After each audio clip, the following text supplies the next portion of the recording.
bienvenue dans cette nouvelle édition de 3 minutes de franchise. Au programme de cette semaine, l'actualité des enseignes Mikit, Intermarché et Budget Permis. Dans l'actualité business, nous traitons du permis d'exploitation obligatoire pour ouvrir un restaurant ou un bar.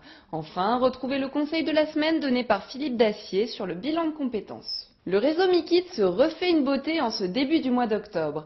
Avec pour objectif de rajeunir l'image de la marque, l'enseigne a décidé de revoir son logo et l'ensemble de sa charte graphique. Jean-Paul Guillet, directeur du développement, nous présente la nouvelle charte graphique et les objectifs de ce changement au sein du réseau. La grande nouveauté chez Mikit, c'est une nouvelle identité visuelle qui va donc sortir le 1er octobre officiellement, mais qui a déjà été présentée à l'ensemble des franchisés au cours de notre convention nationale le 8 juin et qui a eu reçu un accueil vraiment très chaleureux. Ce logo avait été créé donc il y a 30 ans, donc au moment de la création de Mikit.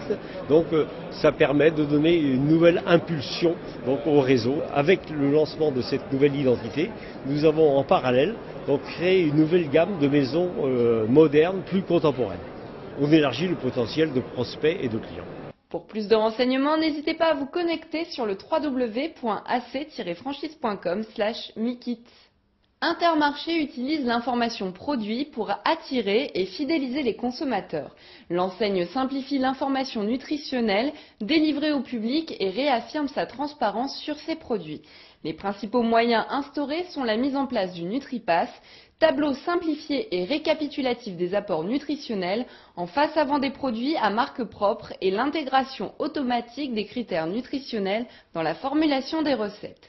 95% des Français considèrent que manger fait partie des plaisirs de la vie et qu'il est important de prendre le temps à chaque repas. 81% d'entre eux sont préoccupés par l'impact de l'alimentation sur leur santé. Manger équilibré et varié est devenu essentiel pour la majorité. Améliorer la qualité de vie au quotidien en combattant tout ce qui coûte cher est le positionnement que défend depuis toujours Intermarché.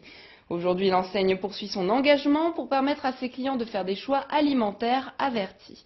Pour toute information sur le réseau, rendez-vous sur le www.ac-franchise.com/intermarché. Budget Permis est un nouveau concept de location de véhicules à double commande, permettant aux apprentis conducteurs de s'entraîner au maximum avant de passer l'examen. En effet, de nombreux candidats échouent et le coût du permis de conduire aurait fortement augmenté en 15 ans, oscillant en moyenne entre 1 500 et 3 000 euros. Laetitia Deweb, gérante du réseau, nous présente le marché sur lequel se positionne son entreprise. Il y a plusieurs principes au niveau de cette activité, donc c'est non seulement on peut pas refaire en formation initiale, donc les 20 heures plus en formation initiale les 20 heures. Il y a des mamans aussi qui n'ont pas conduit depuis des années, qui veulent réacquérir des nouvelles bases pour la conduite. Et il y a un phénomène qui se passe à l'heure actuelle qui s'amplifie, c'est le passage du permis en candidat libre. C'est-à-dire qu'il y a des jeunes qui sont en situation d'échec au niveau des auto-écoles, sont sortis de l'auto-école, leur code est encore valable et bon nombre de jeunes ne savent pas qu'ils ont la possibilité de passer le permis en candidat libre. Donc c'est juste une inscription à la préfecture.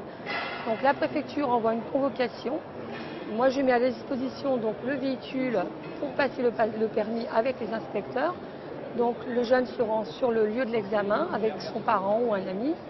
L'inspecteur monte dans les voitures, le tuteur passe derrière et le candidat passe son permis en candidat libre. Et il y a également les jeunes permis par exemple qui perdent leurs 6 points.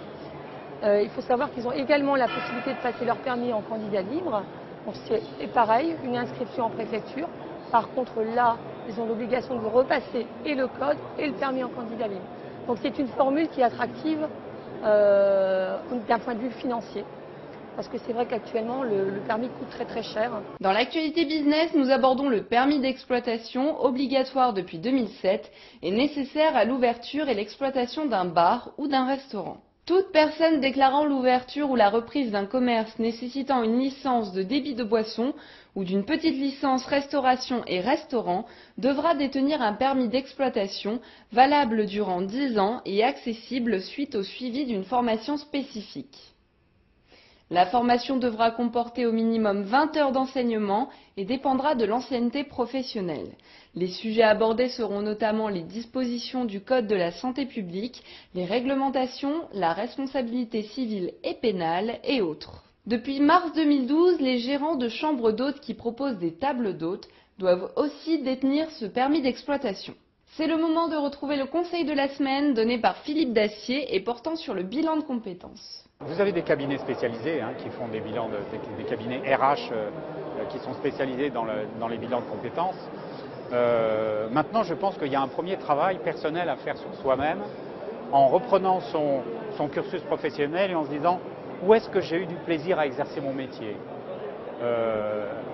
et où est-ce que j'étais le plus à l'aise et où est-ce que je pense que j'ai été le plus performant ou où est-ce que j'ai été le plus apprécié dans ce que j'ai pu faire.